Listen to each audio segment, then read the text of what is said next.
Fall Tribute. Dear Kathy, dear mother, dear mom. You turned up in my hallways last night, smoking a cigarette, carrying a sex novel, rocking chair in the corner, ashtray on the table, blue cup in hand. I didn't think I'd see you. Didn't think I'd feel you there, but you lingered. Like a shadow drawing longer with the closing day, there you were. I heard you foraging for snacks in the fridge last night. Envisioned you meandering the building, looking for something, anything to pick at.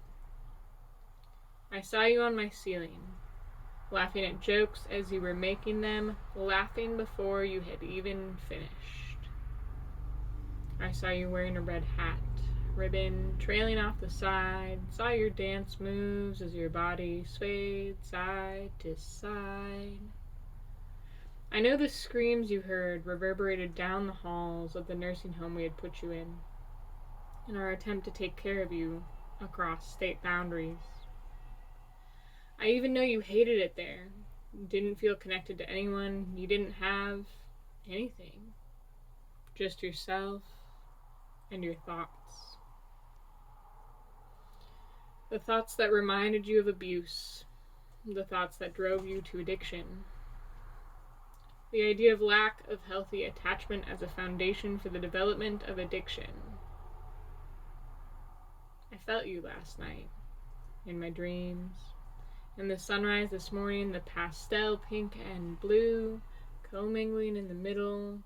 I saw you breathing slowly, repeating the serenity prayer. God, grant me the serenity to accept the things I cannot change. I miss you. The fragments of memories I've grasped over all these years have been fading, even while you were still here. I don't know how to stop the forgetting, how to hold tight to the figments of memory that linger here still. How do I stop the blurring of details of her eyes, her skin, her smile, her presence? How do I stop the losing pieces of the words she would say, the jokes she would laugh at, the way her arms felt tight, stiff when she would hug me?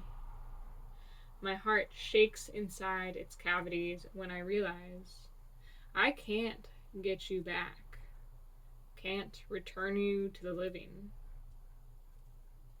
The constant pressure of our existential existence weighing like the weight of a house, the weight of a mortgage on shoulders, concrete like a landing pad, holding shape as stiff as a board.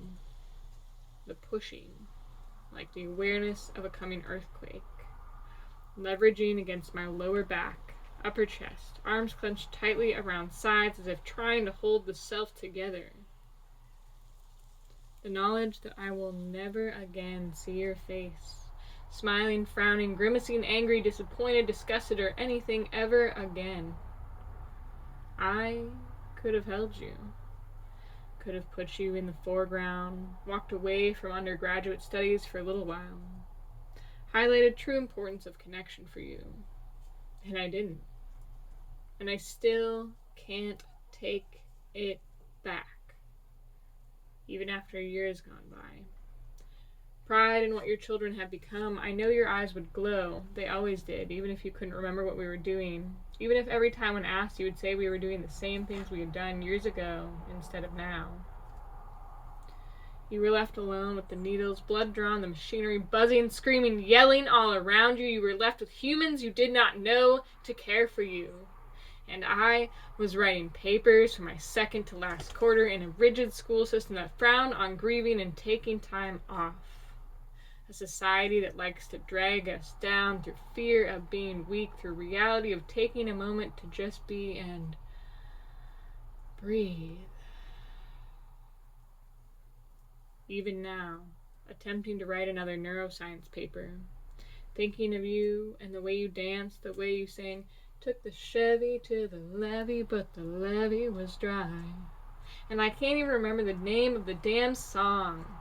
Can't even begin to explain what it feels like viscerally to lose a mother, The formation of your attachment bonds, the belly of your consciousness erased and never to be redrawn, the same belly that gestated you, nourished you, produced you, gave you life. I smelled cigarettes last night. Thought I heard the sound of you turning the page of your book, the sound of you speaking to a friend on the phone, the image of you sitting in the playroom, cigarette in hand, book in the other, legs crisscrossed under an old sewing machine, surrounded by my childhood toys, the scene like a comic book or a tragedy. Mickey Mouse to your right, Pegasus above your head, Bambi in the corner. They're still there to this day. Lost you in the night at the playground, spinning in circles, wondering if you could see me, staring at the full moon, immersed in the stars. I thought of you. I thought I saw you winking at me, but found a mere cigarette butt hanging out in the sand. Tried to find you sitting on the bench when I came down the slide like you always had, reading your book while I played at the park. Thought maybe you would come visit if I embodied your heart and painted the night away, but I only caught a glimpse. A fleeting moment in time where you passed by. When I pull my hair back, look into the mirror, I see your face. I see you looking back at me. I see the daughter you left behind years before you died, and I no longer remember solely the positive nor solely the bad. And I can't take back the mistakes I made, the regrets that snuck into the nightmares of my deep sleep cycles. Let me give up, let go, leave behind this hurting, this criticizing, this inner voice that tells me I'm doing it all wrong. Fuck your coffee. I can't stand the nagging feeling in my chest that the somatic markers to you are still embedded in your flesh. The cadaver I looked at the day I went to the funeral home, they told me I couldn't see her without paying a fee. They tried to tell me I couldn't see my mom one last time. A body. Nonetheless, a body. And hollering like a banshee, the more you make a scene, the more I feel you. Each passing day takes away more pieces of memories, of fragments, like mirrors showing me what was and what could have been. Each moment, I think back to you. More of you disappears.